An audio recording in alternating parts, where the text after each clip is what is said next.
Comme je l'ai annoncé précédemment, après avoir analysé la notion de civilisation et son évolution avec le temps, et parlé également des différentes considérations que les différents peuples ont données à cette notion de civilisation selon les aspects qu'ils ont eu à considérer.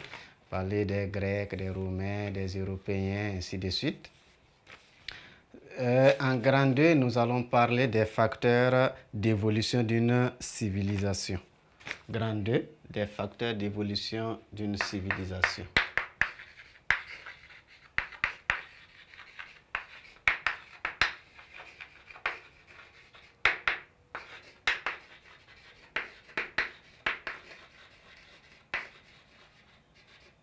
Les facteurs d'évolution d'une civilisation. Et en petit 1, nous allons parler des facteurs de diffusion d'une civilisation.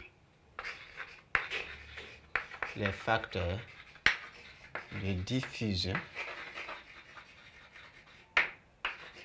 d'une civilisation.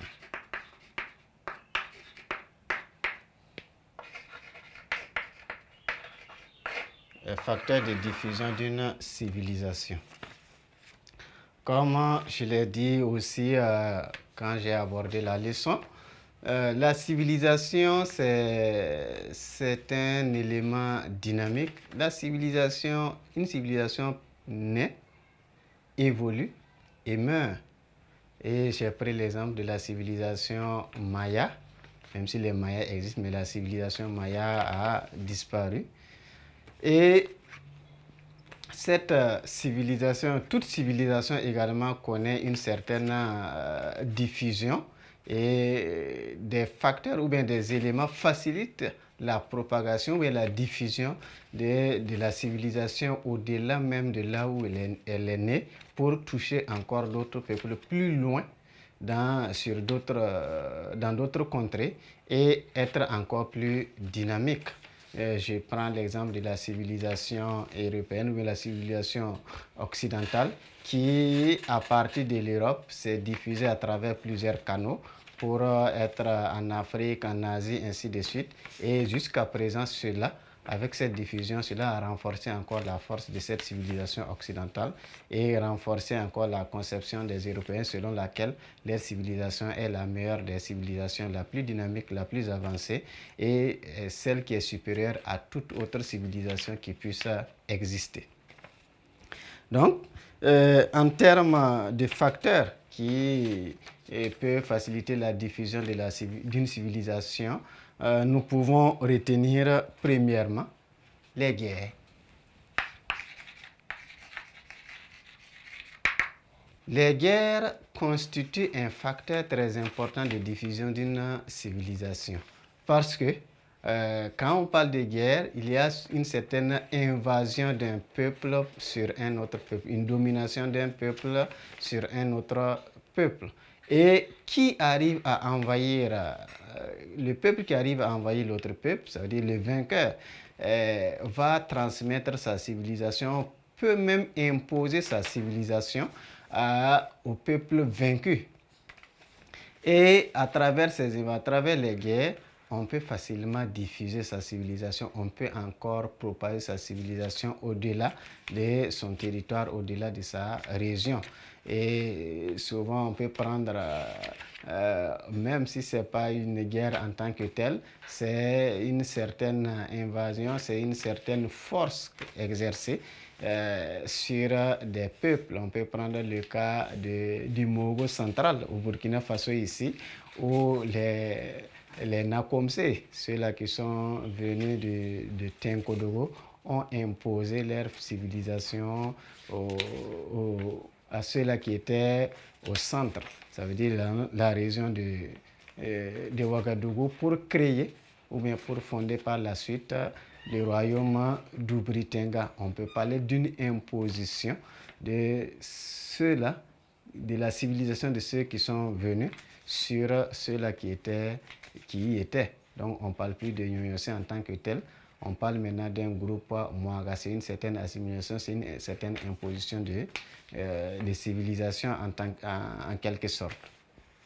Aussi, les conquêtes musulmanes ont permis aux Arabes d'imposer la civilisation arabe à certains peuples, surtout en Afrique du Nord, mais même en Afrique noire, où les gens maintenant s'habillent comme les Arabes et aussi se comportent souvent comme les Arabes. C'est une façon également qui a permis aux Arabes d'exporter leur civilisation au-delà de l'Arabie. Donc la guerre peut être un facteur important de diffusion d'une civilisation.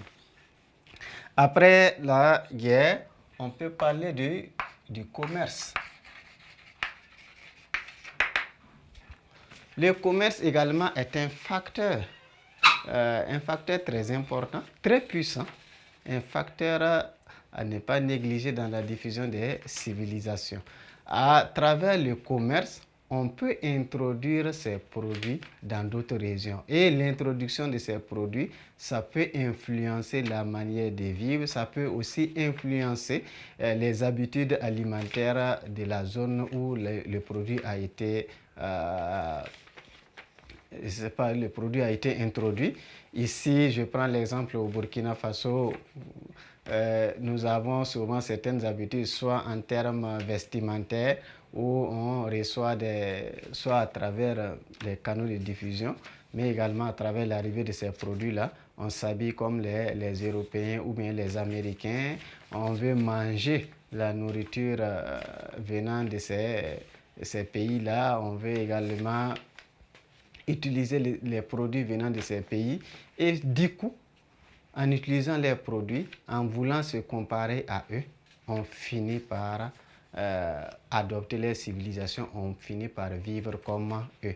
Et cela, c'est pour encore renforcer leur civilisation à travers le monde.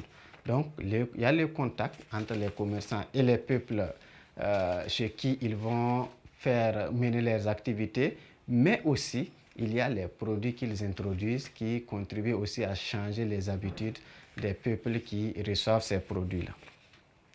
Donc, après le commerce, nous pouvons parler également de la colonisation. La colonisation également a permis de diffuser la civilisation occidentale, la civilisation européenne au-delà de l'Europe, surtout en Afrique. Les Européens, après avoir conquis les différents territoires africains, ont imposé en quelque sorte les civilisations aux Africains. Ils ont imposé leur manière de vivre, leur manière de concevoir le monde, les habitudes. Il y a l'éducation, il y a la religion, il faut prier la religion envoyée par les Européens.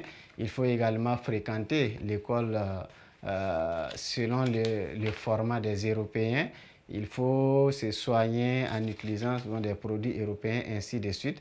Donc, du coup, la manière de vivre a été influencée avec la colonisation. Donc, du coup, les peuples colonisés vivent maintenant comme les colonisateurs utilisent maintenant la civilisation du colonisateur pour paraître encore plus vu et pour être peut-être plus considéré. S'habiller en veste, cravate, avec des souliers, ainsi de suite, on finit par adopter la civilisation de l'envahisseur. Après la colonisation, nous pouvons parler également des outils de communication.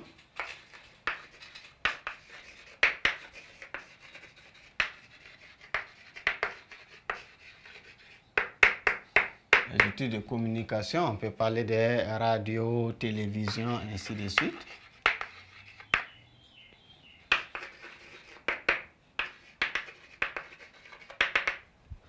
Les médias, en quelque sorte, les radios, les télévisions, permettent aussi de diffuser les civilisations à travers le monde. En suivant des films ou bien des documentaires télévisés, nous finissons par adopter les modes de vie de ces peuples-là qui ont contribué à réaliser ces documentaires. Et la plupart du temps, cela est constaté avec les femmes, avec les telenovelas, ainsi de suite. On suit, on essaie de copier, on essaie de vivre selon également ce qui est véhiculé à travers les différents feuilletons. Donc finalement, on veut être comme ces gens-là. On adopte pour finir les civilisations, on adopte leur manière de vivre, souvent de parler, de se comporter, ainsi de suite. Donc finalement, on fait la promotion de leur civilisation au détriment de la nôtre.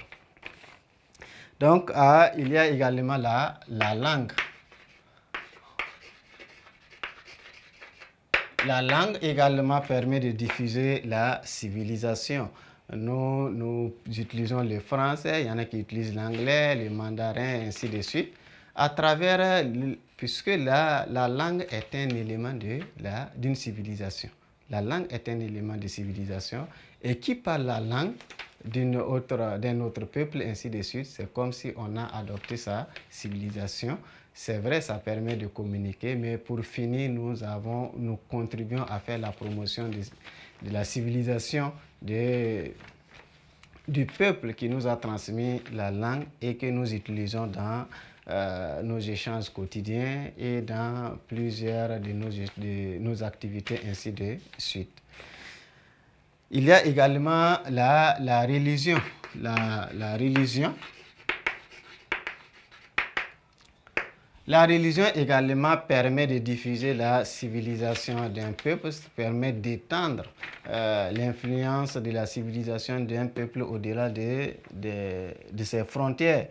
Et de nos jours, la plupart du temps en Afrique, on parle moins des religions traditionnelles ou bien des religions traditionnelles qu'on qualifie souvent d'animisme.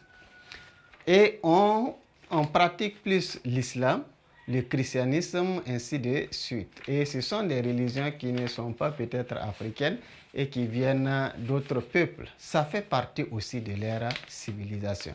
Donc, en adoptant ces religions, en pratiquant ces religions, nous contribuons aussi à diffuser leur civilisation parce que la religion également dicte des manières de se comporter, manières de vivre, ainsi de suite. Et en suivant ces prescriptions religieuses, nous contribuons d'une manière ou d'une autre à diffuser leur civilisation, à faire la promotion des civilisations des peuples qui nous ont transmis ces différentes religions. Donc voici ce que nous pouvons dire concernant les facteurs de diffusion d'une civilisation. On a parlé des guerres, du commerce, de la colonisation, les outils de communication. On peut parler des médias, la radio, la télévision, la langue, mais aussi la religion.